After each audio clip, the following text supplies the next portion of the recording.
వాక్యము సెలవిస్తుంది, మానవులము కనుక మనము బలహీనులము, తప్పకుండా పాపము చేసే పరిస్థితులు ఎక్కువగా ఈ లోకంలో మనకు కనబడుతుంటాయి. అయితే పాపము చేయటము వలన దాని యొక్క కాన్సిక్వెన్సెస్ కూడా మనమే అనుభవించవలసిన వారముగా ఉన్నాము. అయితే అనుభవించడానికనే ఇష్టపడతారు, కానీ పాపాన్ని ఒప్పుకొనడానికి చాలా మంది ఇష్టపడరు.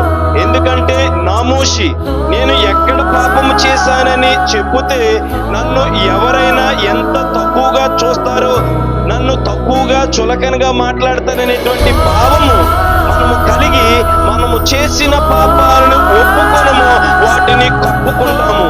అది చాలా పొరపాటు. దేవుని ప్రియ సంగమా, చేసిన పాపములను మనము గ్రహించగలిగితే తప్పకుండా మనము వాటిని గురించి ప్రభు సన్నిధిలో ఒప్పుకునేటువంటి ప్రజలముగా ఉంటాము.